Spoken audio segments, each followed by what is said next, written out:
Hello welcome to international TV news. ఈ రోజు మనం వరంగల్ జిల్లా కాంగ్రెస్ పార్టీ ఎస్సీ విభాగం అధ్యక్షుల దగ్గరికి మనం రావడం జరిగింది. సార్ పేరు వచ్చేసి తూల రవి గారు. సో సార్ మాట్లాడి తెలుసుకునే ప్రయత్నం చేద్దాం. నమస్తే సార్, బాగున్నారా? బాగున్నా మేడం, నమస్తే. ఓకే సార్, గత 20 సంవత్సరాలుగా మీరు కాంగ్రెస్ పార్టీలోనే ఎందుకని కొనసాగుతున్నారు? కాంగ్రెస్ పార్టీ విధి విధానాలు, కాంగ్రెస్ పార్టీ బడుగు బలైన వర్గాలకు న్యాయం చేస్తుందనే సంకల్పంతో నేను ఎప్పుడైతే 18 సంవత్సరాల ఓటు హక్కు వినియోగించుకున్నానో అప్పటి నుంచి కాంగ్రెస్ పార్టీ పట్ల చిత్తశుద్ధితో పనిచేస్తూ వర్ధన్నపేట నియోజకవర్గం వరంగల్ జిల్లాలో ఉన్నటువంటి పార్లమెంటు విభాగంలో ప్రధాన కార్యదర్శిగా మరియు యూత్ కాంగ్రెస్ మధ్యప్రదేశ్ ఇన్ఛార్జిగా, తమిళనాడు ఇన్ఛార్జిగా, కేరళ ఇన్ఛార్జిగా, ఒరిస్సా ఇన్ఛార్జిగా వివిధ హోదాలలో పనిచేస్తూ రాహుల్ గాంధీ యొక్క ఆలోచన, రాహుల్ గాంధీ గారి యొక్క సేవా తాత్పర్యంకు ఆకర్షితులై కాంగ్రెస్ పార్టీ బలోపేతం దిశగా పనిచేయడం జరుగుతుంది.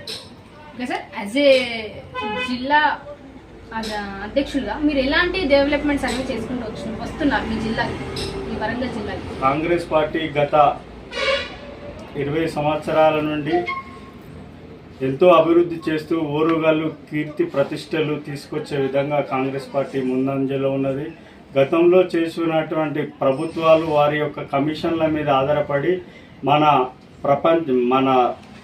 హైదరాబాద్ నగరంలో రెండో రాజధానిగా చెప్పుకునే వరంగల్ జిల్లాలో ఉన్నటువంటి పేదలకు అత్యంతమైనటువంటి ఎంజిఎం ఆసుపత్రిని కూడా, సెంట్రల్ జైలుని కూడా కుదబెట్టిన గత బీఆర్ఎస్ ప్రభుత్వం ఇప్పటి వరకు దాని మీద ఏమీ చేయలేని దుస్థితి నెలకొల్పబడింది. కావున మన రేవంత్ రెడ్డి సర్కార్ వచ్చినాక దాని యొక్క టెండర్లు పిలిచి ప్రజలకు మెరుగైన సౌకర్యాలు కల్పించే విధంగా దాన్ని ముందుకు తీసుకుపోవడం జరుగుతుంది. అదేవిధంగా పేదల పార్టీ, బడుగు బలహీన వర్గాల పార్టీ కాబట్టి కాంగ్రెస్ పార్టీకి ఆకర్షితులై పేద ప్రజల యొక్క సంక్షేమ దిశగా రేవంత్ రెడ్డి ప్రభుత్వం కొనసాగుతుంది. ఓకే సార్, ఇంకా మీ నియోజకవర్గంలో ఎలాంటి సమస్యలు అనేవి ఉన్నాయి?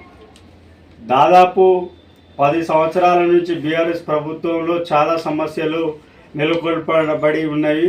మా గౌరవనీయులు కేఆర్ నాగరాజు గారు ఐపీఎస్ అధికారి, ఆయన యొక్క సేవా తాత్పర్యాన్ని చూసి అతను కరప్టెడ్ కాదు, ఒక వైట్ పేపర్ అనే ఉద్దేశంతో అతనికి నియోజకవర్గ ప్రజలు బ్రహ్మరథం పట్టి నియోజకవర్గాన్ని అభివృద్ధి పథంలో తీసుకుపోతున్న మా నారాజ్ సార్ గారికి ప్రత్యేకించి నియోజకవర్గ ప్రజల తరఫున ప్రత్యేక ధన్యవాదాలు తెలియజేస్తున్నాము. సారు గారు అహర్నిశలు ప్రజల కోసం కష్టపడుతూ ఆయన యొక్క 24 గంటల సమయాన్ని 1 గంట కూడా అతను కాలక్షేపం చేయకుండా నిరంతరం ప్రజల కోసం, నియోజకవర్గ ప్రజల కోసమే తాపత్రయం పడుతుండు.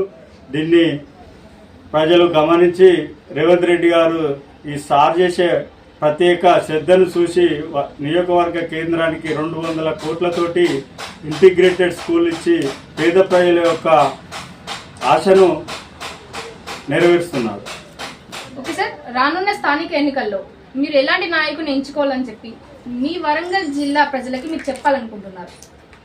రానున్న ఎన్నికల్లో కూడా రేవంత్ రెడ్డి మా ముఖ్యమంత్రి గారు చేస్తున్న అభివృద్ధి సంక్షేమ పథకాలు ప్రజలు బ్రహ్మరథం పడుతున్నారు. ఈ 5 సంవత్సరాలే కాదు, ఇంకా 10 సంవత్సరాలు కూడా కాంగ్రెస్ పార్టీని అధికారంలో ఉంచి పేద ప్రజల బడుగు బలహీన వర్గాల కోసం కాంగ్రెస్ ప్రభుత్వం పనిచేస్తుందని మా నారాజు గారు మళ్ళీ ఇప్పుడు 20,000 మెజార్టీ కాదు 50,000 మెజార్టీ తీసుకొచ్చే విధంగా మేము కార్యకర్తలము, నాయకులము, ప్రజలము ముక్త కంఠమై ఏకస్వరంతో పనిచేస్తున్నాం. ఓకే సార్, ఇంటర్వ్యూ కంక్లూజింగ్ ఇచ్చే ముందు మా ఛానల్ ద్వారా ఏమైనా చెప్పాలనుకుంటున్నారా? ఇంటర్నేషనల్ న్యూస్ అనేది అట్టడుగు వర్గాలు అంటే గ్రామీణ స్థాయి నుండి వారి యొక్క